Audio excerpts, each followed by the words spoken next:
देखिएगा illustration number 1। देखो इसने क्या पूछा है, state whether the following are capital, revenue और डेफर्ड रेवेन्यू एक्सपेंडिचर। उसने आपसे पूछा है कि आपको ये बताना है कि इनमें से कौन सा खर्चा कैपिटल नेचर का खर्चा है, कौन सा खर्चा रेवेन्यू नेचर का खर्चा है, और कौन सा खर्चा आपका डेफर्ड रेवेन्यू नेचर का खर्चा है। देखिएगा बहुत ध्यान से सुनना। उसने दिया है carriages of ₹7500 spent on the machinery purchased and installed. आप एक मशीन खरीद कर लाए और उसको लाने का खर्चा हुआ 7500। तो बताओ ये कैपिटल नेचर हुआ या रेवेन्यू नेचर हुआ? कैपिटल। कैपिटल क्यों? क्योंकि ये एक ही बार होगा। आप जब मशीन इस बार खरीद के लाए हो तो ये खर्चा इसी बार होगा, उसके बाद ये खर्चा नहीं होगा, तो ये आपका कैपिटल नेचर खर्चा है। Sorry. Next, heavy advertisement 20,000 spent on launching of a companies new product. आपने एडवर्टाइजमेंट पर खर्चा किया है,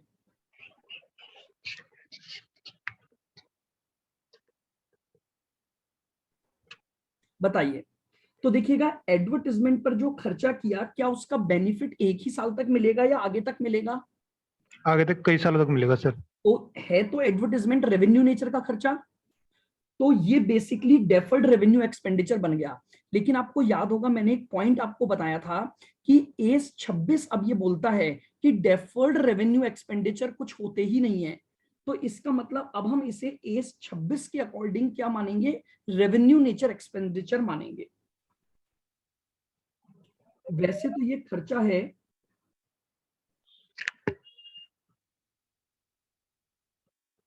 डेफर्ड रेवेन्यू, ठीक है। लेकिन एस 26 ये कहता है कि अब डेफर्ड रेवेन्यू कुछ नहीं होता, तो इसका मतलब फिर ये खर्चा रेवेन्यू नेचर का खर्चा बन गया।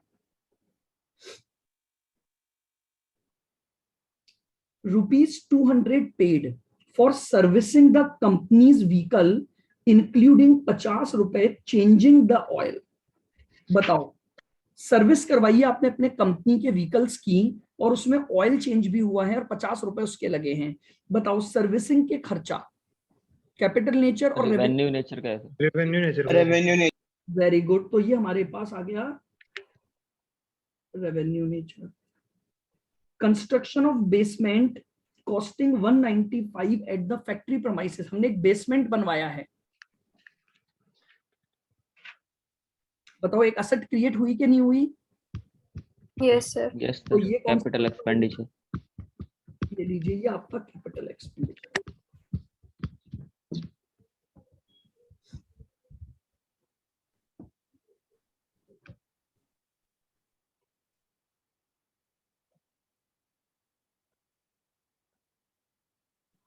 चलें आगे।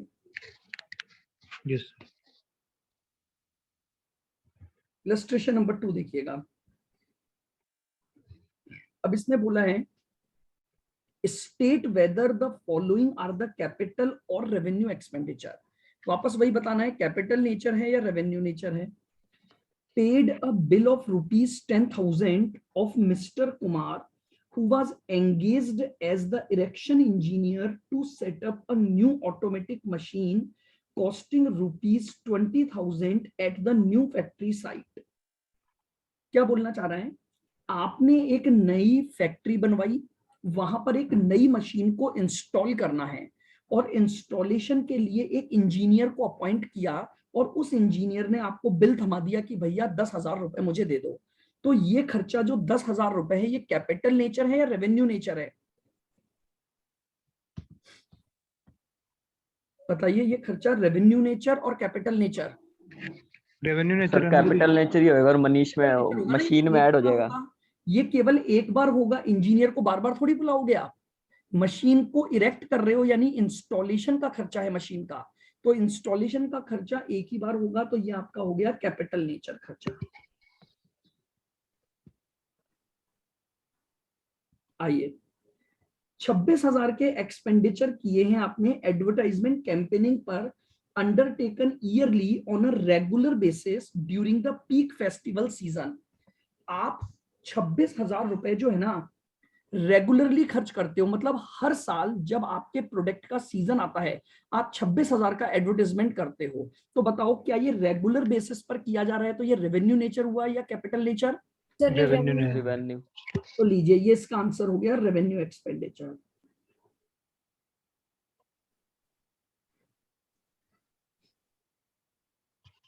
In accordance with the long-term plan of providing a well-equipped labor welfare center, spent rupees 90,000 being budgeted allocation for the year। देखो ये क्या बोल रहा है, एक लॉन्ग टर्म प्लान बनाया है आपने। लॉन्ग टर्म प्लान मतलब more than one year. Well equipped labour welfare centre, labour की वेलफेयर के लिए आपने कंस्ट्रक्शन एक्टिविटी की है और उस पर 90,000 रुपए खर्च किए हैं। तो बताओ रेवेन्यू नेचर और capital nature? Capital nature. Capital. पहले ही पता लग गया लॉन्ग टर्म प्लान है आपका, तो अगर लॉन्ग टर्म प्लान का कोई खर्चा है तो वो खर्चा आपका कैपिटल नेचर का खर्चा होगा। सर हाँ जी, सर एक बार फर्स्ट वाला पॉइंट वापस से बता दो। फर्स्ट वाला ये बोल रहा है कि आपने एक मिस्टर कुमार को अपॉइंट किया है जो कि एक इरेक्शन इंजीनियर है। किस लिए अपॉइंट किया? आपने एक नई फैक्ट्री पर आपको एक नई मशीन इंस्टॉल करनी है, तो ये मशीन को इंस्टॉल करने का खर्चा हो रहा है ना। Yes sir. तो मशीन के इंस्टॉलेशन का खर्चा मशीन की कॉस्ट में जुड़ता है कि नहीं जुड़ता है? जुड़ेगा सर। तो इसलिए ये कैपिटल नेचर का खर्चा हो गया।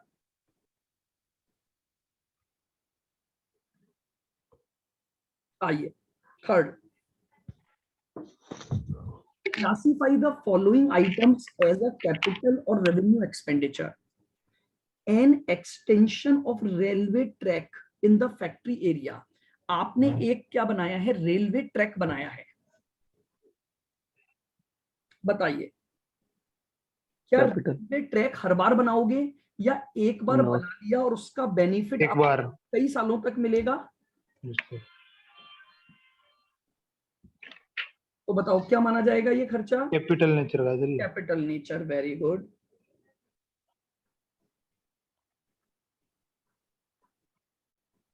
Wages paid to machine operators, machine operator को वेजेस पे कर रहे हो, जो ऑपरेटर मशीन पर काम कर रहा है उसको वेजेस दे रहे हो, तो वेजेस एक ही बार दोगे या बार बार दोगे जब तक वो काम? बार देंगे। बार बार देंगे। तो ये कौन सा खर्चा हो गया? रेवेन्यू। रेवेन्यू नेचर खर्चा हो गया। Installation cost of the new production machine, एक मशीन पर इंस्टॉलेशन कॉस्ट इनकर्ड किया आपने, बताओ? तो कैपिटल। तो कैपिटल नेचर हो गया।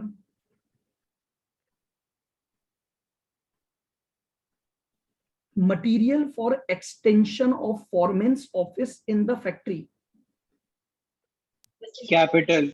कैपिटल। एक्सटेंशन हुआ है। बताइए एक्सटेंशन का मतलब हो गया कि अब आपको इसका बेनिफिट कई सालों तक मिलेगा और ये आपको क्या करेगा, एक कैपिटल असेट को क्रिएट करवाएगा। सर फोरमैनशिप ऑफिस जी का है। फोरमैन का मतलब होता है, फोरमैन का मतलब जो आपके वर्कर्स हैं उनका एक ऑफिस बनाया हुआ है, जो मशीनों पर काम करते हैं उनके लिए एक ऑफिस बना दिया आपने। ठीक है, next, rent paid for factory, revenue. ये तो सिंपल सही बात है।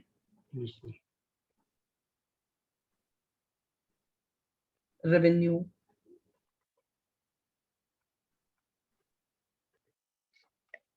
Next,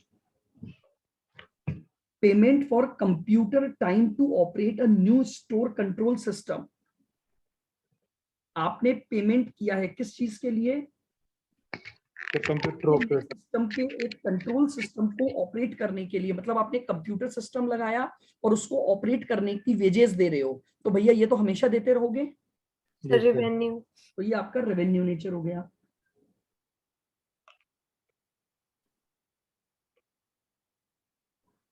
wages paid to own employee for the building the foreman office, आपको ऑफिस बनवाना था तो ऑफिस बनवाने के लिए आपने लोगों को अपॉइंट किया और उसकी वेजेस इनकर्ड कर रहे हो आप। रेवेन्यू। रेवेन्यू क्यों होगा? ये वेजेस ये वेजेस किसके लिए दे रहे हो? कंस्ट्रक्शन ऑफ बिल्डिंग के लिए। मतलब आपने बाहर से लेबर बुलाने के बजाय अपने ही एम्प्लॉइज को क्या कर लिया? अपॉइंट कर लिया। बट इस खर्चे को करने की वजह से तो बिल्डिंग बन रही है ना आपकी, यस सर, बिल्डिंग तो एक ही बार बन बनेगी। रही है, तो एक कैपिटल असेट क्रिएट हो रही है। तो Yes, sir. जितनी भी वेजेस आप उन वर्कर्स को दोगे वो आपके पास कैपिटल नेचर में आ जाएगी।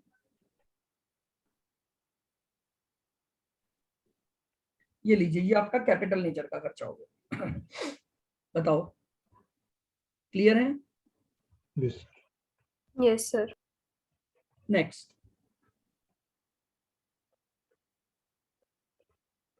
बता दूं, आइए क्वेश्चन नंबर 4। अब देखो इसने इस क्वेश्चन में क्या पूछा? For each of the cases numbered below indicate whether the income और एक्सपेंडिचर इज कैपिटल और रेवेन्यू। वापस से वही, कैपिटल और रेवेन्यू क्या है? हमने वेजेस का पेमेंट किया है अपने खुद के एम्प्लॉय को, जिनको हमने एक नए ऑफिस को बनाने के लिए लगाया था। The capital. कैपिटल है क्योंकि नया ऑफिस का बनना आपका एक कैपिटल एक्सपेंडिचर है, तो ये कैपिटल का capital. Regular hiring of computer time for the preparation of firm account.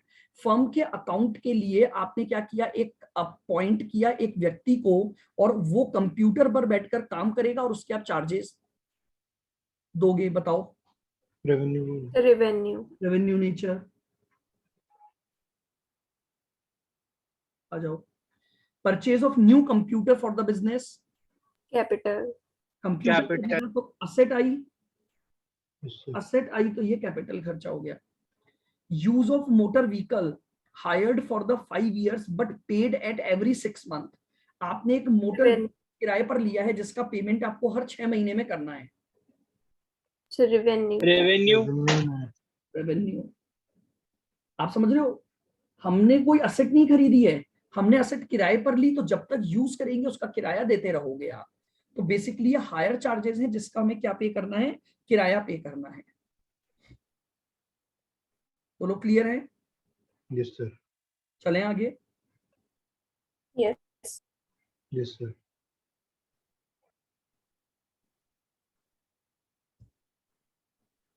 Next,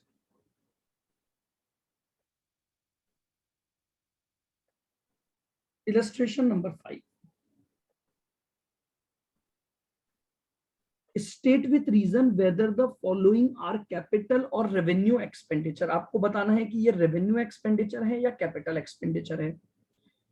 freight and cartage on the new machine 150 rupees और इरेक्शन चार्जेस रुपीज 500। आपने एक नई मशीन खरीदी तो उसको लाने ले जाने का खर्चा हुआ और उसको इंस्टॉल करने पर खर्चा हुआ। कैपिटल। कैपिटल नेचर हो गया क्योंकि एक ही बार होगा। ये आपका कैपिटल नेचर खर्चा होगा। आइए, fixtures of book value of 2500 sold off at rupees 1600 and a new pictures of the value of 4000 were acquired और cartage on the purchases rupees 100। देखो, अब दो अलग अलग ट्रांजैक्शन है आपके पास। एक, आपने 2500 रुपए का एक असेट आपके पास थी जिसे आपने 1600 में बेच दिया। बताओ, 2500 की चीज 1600 में बेचोगे तो पहले तो ये बताओ प्रॉफिट होगा कि लॉस होगा? लॉस होगा सर। सर तो लॉस होगा। कितने का लॉस होगा? 900। 900. अब ये 900 का लॉस रेवेन्यू नेचर का है या किसी कैपिटल असेट को बेचने की वजह से हुआ है? Capital. कैपिटल एसेट होगी। इसका मतलब ये लॉस किस नेचर का हो गया? Capital. Capital nature. Capital nature का लॉस हो गया। क्लियर? फिर आपने 4000 की एक नई असेट खरीदी और 100 रुपए का खर्चा किया, तो ये 4100 आपने जो पेमेंट किया, इसकी वजह से क्या आपकी असेट क्रिएट हुई है? Yes sir. तो असेट क्रिएट हुई है तो ये 4100 का खर्चा क्या माना जाएगा? Capital nature. कैपिटल नेचर खर्चा माना जाएगा। बोलो, क्लियर है? बिल्कुल। Yes sir. आ जाओ, आपने फैक्ट्री पर पेंट करवाया, उस पर 400 रुपए खर्च किए। क्या पेंट करवाने से कोई बिल्डिंग की वैल्यू मतलब क्या कोई वैल्यू क्रिएशन हुआ, क्या कोई नई एसेट बनी क्या? No sir. केवल पेंट करवाने का मतलब है कि जैसे आपको लग रहा था कि भैया दीवारें बहुत ज्यादा काली हो गई तो आपने व्हाइट वॉश करवा दिया।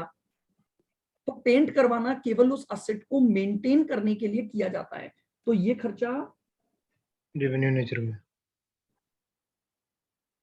रेवेन्यू नेचर का खर्चा है। 8200 spent on repair before using a second hand car recently to put it in a usable condition। आपने एक सेकंड हैंड कार खरीदी और उस सेकंड हैंड कार को काम में लेने से पहले वो इतनी बेकार थी कि यूज ही नहीं आ सकती थी जब तक आप उस पर 8200 का खर्चा ना कर दो। तो बताओ 8200 का खर्चा करके ये कार आपको बेनिफिट मोर देन 1 ईयर देगी कि नहीं देगी? Yes sir. तो ये खर्चा कौन से नेचर का खर्चा हो गया? कैपिटल। Capital nature. तो ये खर्चा हो गया कैपिटल, ये खर्चा आपका आ गया कैपिटल नेचर का खर्चा। बताओ क्लियर है? सर ये कार का क्या था, एक बार वापस बताओ। भाई एक ओल्ड कार खरीदी, सेकेंड हैंड कार, ठीक है सर। ठीक है, लेकिन उस सेकेंड हैंड कार को खरीदने के बाद वो यूजेबल नहीं थी, यानी काम में नहीं ले सकते थे, तो उसे यूजेबल कंडीशन में लाने के लिए मैंने 8200 खर्च किए ताकि मैं कार को यूज कर पाऊं। तो अब कार को मैं कितने सालों तक, 1 से ज्यादा सालों तक यूज कर पाऊंगा ना। Yes sir. एक तरह से मैंने एक सेकेंड हैंड कार पर एक ऐसा खर्चा किया ताकि वो यूजेबल कार बन गई। तो ये जी। खर्चा मेरा क्या बन गया? Capital nature. कैपिटल नेचर का खर्चा बन गया।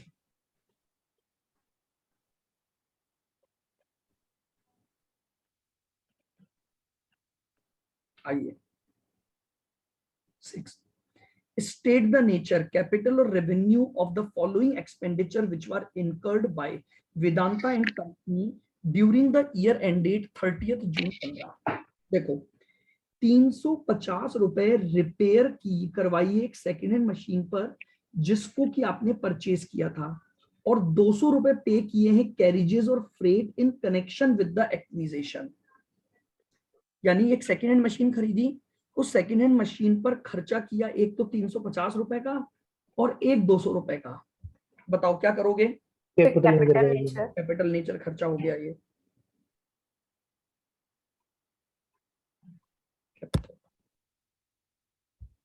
A sum of rupees 30,000 was paid as a compensation to 2 employees who were retrenched। आपने कंपनसेशन पे किया है उन एम्प्लॉय को जिनको आपने नौकरी से निकाल दिया। तो कंपनसेशन पे करना आपका एक नॉर्मल क्या है, कोई असेट तो क्रिएट हुई नहीं है इससे।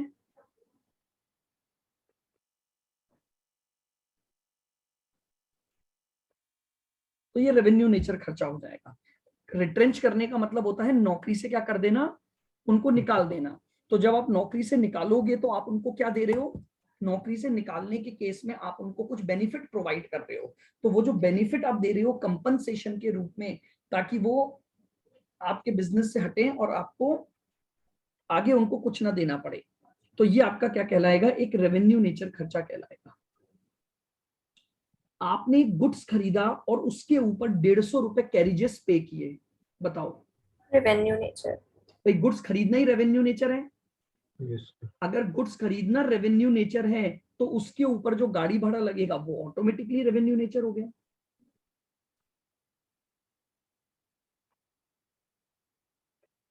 सर ये सेकंड वाले में आप बोल रहे हो ना नौकरी से निकाल देंगे, तो सर उनको तो एक ही बार देना पड़ेगा ना सर वो पेमेंट, वो तो चले जाएंगे। नहीं नहीं, चले तो जाएंगे बट इससे कोई असेट थोड़ी बढ़ी आपकी। नहीं सर सेट हो। असेट नहीं बढ़ी ना। केवल आप ये मत देखो, मैंने कहा था कई तरीके से सोचना पड़ेगा। क्या इससे कोई असेट बढ़ी?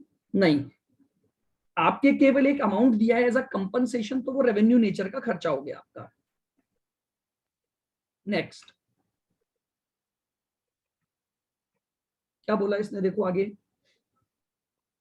₹20,000 custom duty is paid on import of a machine for the modernization of the factory production during the current year and 6,000 paid on the import duty for the purchases of material।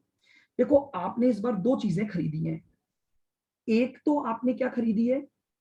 Machine खरीदी है और उसके ऊपर एक import duty यानी custom duty पे की है। फिर आपने एक रॉ मटेरियल भी खरीदा और उसके ऊपर भी ड्यूटी पे की। बताओ अगर मशीन को खरीदोगे और ड्यूटी पे करोगे तो वो रेवेन्यू नेचर है कि कैपिटल नेचर है? रेवेन्यू नेचर है सर। रेवेन्यू नेचर है, वेरी गुड। कौन सा, मशीन का? जी सर, तो मशीन मशीन पे तो कैपिटल नेचर मशीन पर होगा। रेवेन्यू कैसे हो सकता है प्रियांशु? सर मशीन को आप एक मशीन खरीद के लाए तो मशीन को खरीदने का ही तो खर्चा है ये, सर वो इम्पोर्ट एक्सपोर्ट के भी तो लग जाते हैं ना चार्जेस। तो वो तो आपके मशीन में ही तो जुड़ेंगे। यस सर, भाई मशीन खरीदते समय जो खर्चे करोगे वो किस में जुड़ेंगे?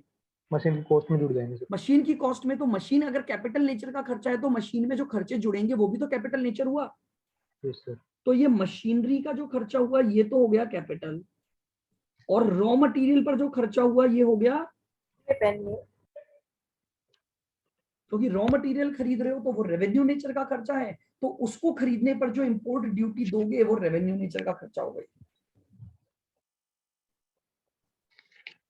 नेक्स्ट पॉइंट देखो, ₹18,000 interest has accrued during the year on term loan obtained and utilized for the construction of factory building and the purchase of machinery. However, the production has not commenced till the last date of the accounting year.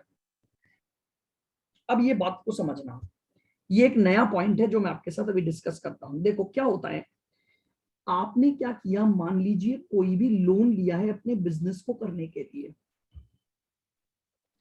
इस loan के दो टुकड़े हो जाते हैं। Loan पर interest की cost लगती है कि नहीं लगती? लगती है सर। ठीक है, अब मेरी बात ध्यान से सुनना। अगर आपने कोई भी लोन लिया है तो up to date of ready for use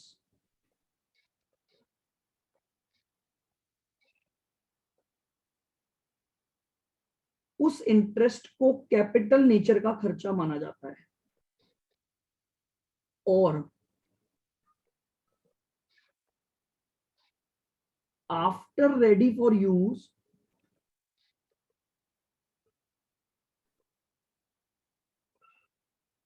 loan पर जो इंटरेस्ट दोगे वो रेवेन्यू नेचर का खर्चा होता है। ये पॉइंट है, स्पेसिफिक पॉइंट है इंटरेस्ट को लेकर। मेरी बात को फिर ध्यान से सुनना। इंटरेस्ट जब आप देते हो ना तो इंटरेस्ट के दो अलग अलग ट्रीटमेंट होते हैं। अगर मान लीजिए आपने किसी भी असेट के लिए कोई लोन ले रखा है तो जब तक वो असेट रेडी फॉर यूज नहीं हो जाती है तब तक उस पर जो भी इंटरेस्ट बनेगा वो इंटरेस्ट पूरा का पूरा कैपिटल नेचर का इंटरेस्ट माना जाता है। और जैसे ही वो असेट रेडी फॉर यूज हो जाती है उस पर के बाद उस पर जो इंटरेस्ट लगता है वो इंटरेस्ट क्या माना जाता है? रेवेन्यू नेचर माना जाता है। तो अब जरा क्वेश्चन को पढ़ के बताओ, ये 18,000 का interest up to the date of ready for use है या आफ्टर रेडी फॉर यूज है? उसने बोला है ये इंटरेस्ट जो हमने लोन लिया था असेट पर, लेकिन अभी तक प्रोडक्शन कमेंस्ड ही नहीं हुआ है, रेडी फॉर यूज। तो यानी ये up to the date of ready for use हो गया। अभी तक असेट प्रोडक्शन के लिए रेडी नहीं हुई है, यूज कब होगी? जब वो प्रोडक्शन के लिए काम में आएगी। तो इसका मतलब ये जो 18,000 का खर्चा है ये मैं कहां डाल दूंगा? कैपिटलाइज्ड कर दूंगा, मैं इसे असेट की वैल्यू में जोड़ दूंगा। ये पॉइंट आप चाहो तो लिख लो। इंटरेस्ट के ऊपर एक पॉइंट होता है जो स्पेसिफिक ट्रीटमेंट को बताता है कि अगर आपने कोई भी लोन लिया है किसी भी असेट के लिए तो जब तक वो असेट रेडी फॉर यूज नहीं हो जाती है तब तक का जितना भी इंटरेस्ट बनता है वो कैपिटल नेचर का माना जाता है। सर सर हाँ बोलो। सर एक बार सर ये फिफ्थ वाले में सर ये ऊपर वाली लाइन नहीं, ये वापस से बताओ सर एक बार पढ़ के। कौन सी? ये जो आप बता रहे हो ना ये नहीं सर, 18,000 वाला है। 18,000 वाला ना? हाँ सर ये एक बार सर ये नोट कर दीजिए। ये बोल रहा है कि आपने 18,000 का एक इंटरेस्ट चुकाया है टर्म लोन के ऊपर। ठीक है, टर्म लोन क्या होता है? आपने एक लोन लिया है किसी भी असेट के कंस्ट्रक्शन के ऊपर, ठीक है। अब आपने वो जो लोन लिया असेट के कंस्ट्रक्शन पर, तो उसके दो ट्रीटमेंट होते हैं। ट्रीटमेंट नंबर 1, या तो वो इंटरेस्ट कैपिटल नेचर का इंटरेस्ट माना जाएगा और असेट की कॉस्ट में जुड़ेगा, या वो इंटरेस्ट रेवेन्यू नेचर का माना जाएगा और P&L में जाएगा। सबसे पहले अगर मैं बात करूं कि क्या वो कैपिटल नेचर का खर्चा है या रेवेन्यू नेचर का, तो जो अकाउंटिंग बोलती है वो क्या बोलती है, आपने जिस असेट के ऊपर वो लोन लिया है, अगर वो असेट रेडी टू यूज नहीं हुई है तो वहां तक का इंटरेस्ट तो आप क्या कर दो, कैपिटलाइज कर दो। तो रेडी टू यूज का जो होगा उसको तो आप कर दो कैपिटल नेचर में, और रेडी टू यूज होने के बाद का जो खर्चा है वो आप डाल दो रेवेन्यू नेचर में।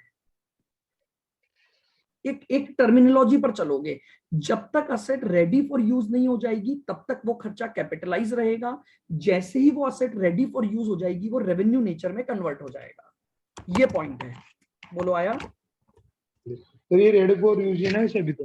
कहाँ हुई, प्रोडक्शन चालू ही नहीं हुआ ना अभी तक। Yes sir. वो बोल रहा है प्रोडक्शन एक्टिविटी कमेंस्ड ही नहीं हो पाई पूरे लास्ट अकाउंटिंग ईयर तक, तो इसका मतलब अभी तक वो असेट रेडी फॉर यूज ही नहीं हुई है, इसलिए हम उसे क्या मान रहे हैं, कैपिटल नेचर खर्चा मान रहे हैं।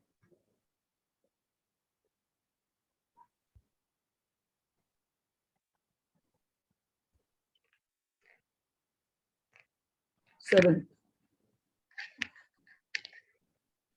state with reasons whether the following items relating to Parvati Sugar Mills Limited are of capital or revenue।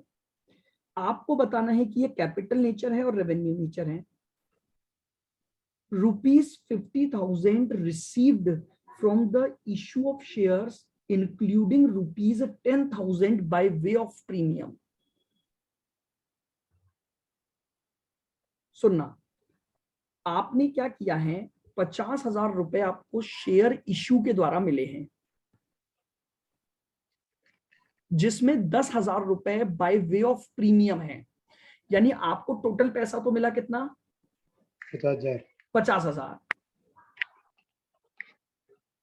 अब आपको ये बताना है उसमें 40,000 जो मिला वो बाय वे ऑफ प्रीमियम मिला। व्हाट डज इट मीन कि 40,000 के शेयर्स थे आपके और आपने लोगों से 50,000 रुपए ले लिए।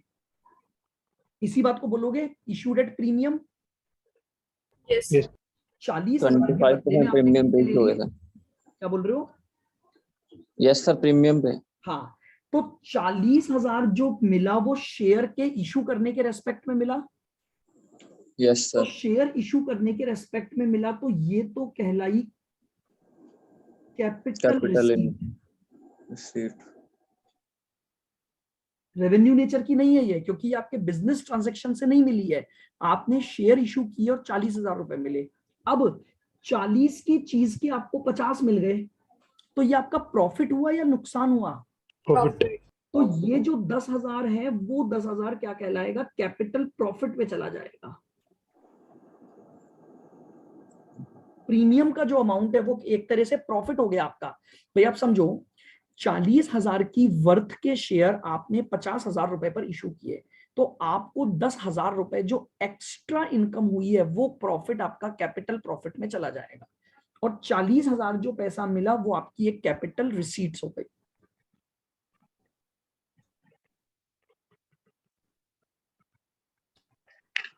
सुनना आगे, purchased agricultural land for the mill ₹60,000।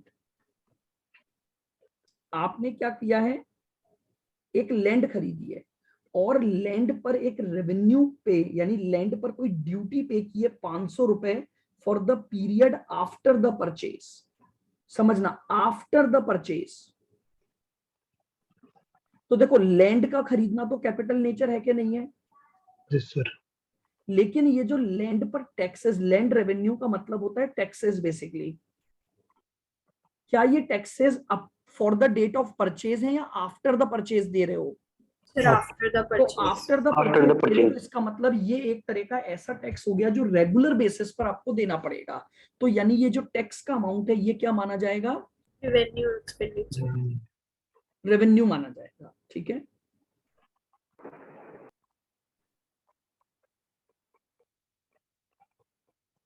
Revenue.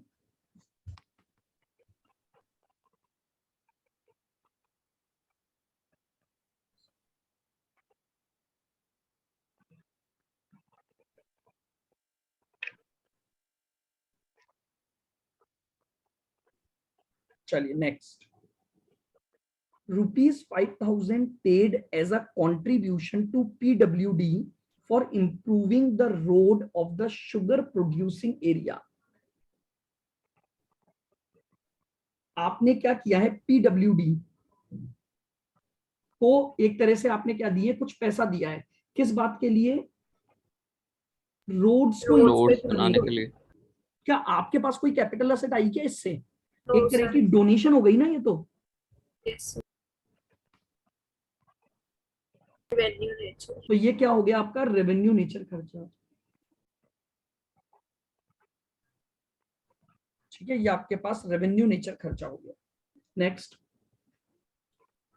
40,000 की ड्यूटी पे की है ऑन द शुगर मैन्युफैक्चर्ड।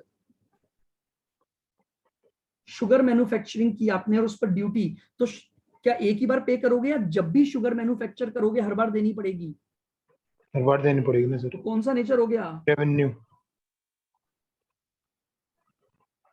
ये लीजिए, ये आपका रेवेन्यू नेचर का खर्चा हो गया। 70,000 स्पेंड किए हैं रेलवे साइडिंग्स पर।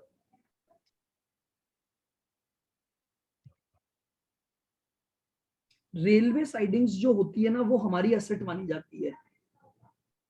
क्या होती है अभी मैं आपको बताता हूं। तो अगर आपकी एसेट मानी जाएगी तो ये 70,000 आपके लिए एक एसेट बन गई, तो ये खर्चा कौन सा हो गया? Capital nature. Capital nature. अब ये होता क्या है जरा अपन इसको समझते हैं। रेलवे साइडिंग्स देखो,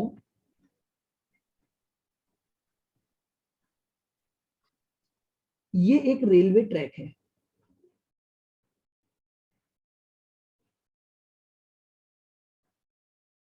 और ये मेरी फैक्ट्री है।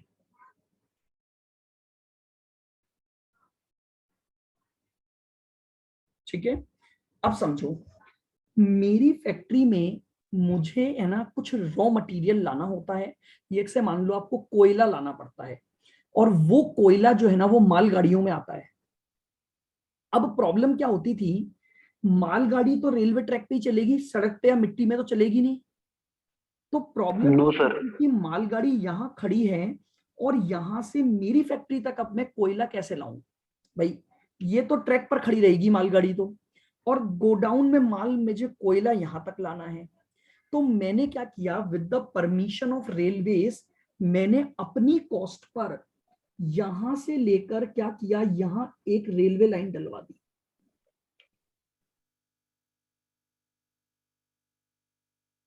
अब इससे क्या होगा, जो ट्रेन मेरा रॉ मटेरियल लेकर आएगी वो ट्रेन यहां से आते आते आते आते ट्रैक बदल लेगी और यहां मेरे गोडाउन में आ जाएगी।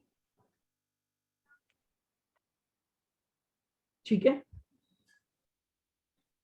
अब मुझे एक बात बताओ, इस ट्रैक पर, ये जो ट्रैक मैंने बनवाया है, इस पर कौन सी रेलगाड़ी आएगी? क्या शताब्दी एक्सप्रेस आ जाएगी कि आज चलो फैक्ट्री घुमा के लाते हैं लोगों को, और वो आते आते यहाँ मुड़ गई? जिसमें सर आपका कोयला आएगा, माल आएगा, वो जाएगी। यहाँ पर वही ट्रेन आ सकती है जिसको मैं परमिशन दूंगा। तो क्या आपको लगता है कि ये जो रेलवे ट्रैक है ये पूरी तरह से मेरे कंट्रोल में है? Yes, sir. तो ये मेरी एसेट होती है हमेशा। ये मेरी क्या है? Asset. तो ये मैंने बनवाया, ये मैंने बनवाया ताकि जो रेलगाड़ी मेरा मटेरियल लेकर आएगी वो मेरी फैक्ट्री में आ सके। मेरी परमिशन के बिना यहाँ पर ट्रेन नहीं आ सकती है। ये जो ट्रैक मैंने डलवाया, इस ट्रैक को बोलते हैं रेलवे साइडिंग्स। क्या बोलते हैं इसे? Railway side. यानी मेन ट्रैक, जो मेन रेलवे ट्रैक था, वहां से लेकर मैंने अपने फैक्ट्री प्रीमाइसेस तक एक ट्रैक डलवा दिया। तो इसे हम बोलते हैं रेलवे साइडिंग्स। और रेलवे साइडिंग्स प्योरली मेरी एसेट होते हैं। तो रेलवे साइडिंग बनाने पर मैं जो भी खर्चा करूंगा वो खर्चा मेरा क्या कहलाएगा, कैपिटल नेचर कहलाएगा। बोलो क्लियर यहां तक? Yes, sir. आओ सर इसी ऐसे बनवा सकते हैं क्या? हाँ बिल्कुल, with the permission of government allowed होता है, परमिशन मिल जाती है। सर मतलब बार बार मैं आपको इसके ऊपर टैक्स मतलब चुकाना नहीं पड़ेगा, रेवेन्यू भाई मुझे नेचर बार बार मतलब ट्रांसपोर्टेशन नहीं करना पड़ेगा ना, वरना आप Yes, समझो sir. रेलवे ट्रैक से जब मैं बार बार अपने गोडाउन तक माल लाऊंगा तो कितना ट्रांसपोर्टेशन लगेगा मेरा। उससे अच्छा मैंने लगेगा ट्रेन सर। ही नहीं बिछवा दी। सर आओ इसी चीज को एक और तरीके से समझते हैं।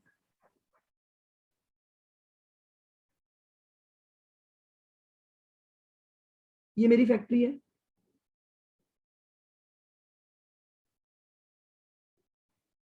ये हाईवे है,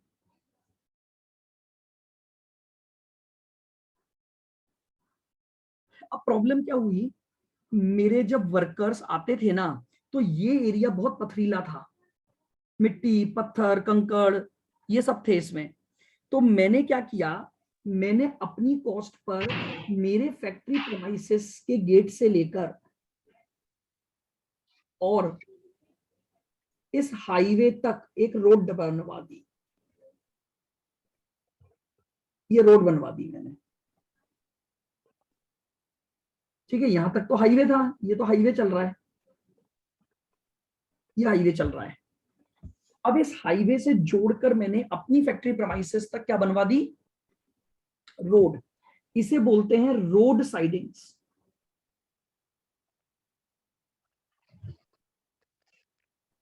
रोड साइडिंग्स। अब मुझे एक बात बताओ, क्या इस रोड पर कोई भी नहीं चल सकता क्या मेरी परमिशन के बिना? सर चल सकता है। भाई रोड बनी हुई है, क्या इस रोड पर केवल मेरे ही वर्कर या जिसको मैं परमिशन दूंगा वही आएगा या कोई भी यूज ले सकता है? कोई भी ले सकता है कोई सर। भी use ले तो सकता है। जानते हो रोड साइडिंग्स कभी भी मेरी एसेट नहीं होती है,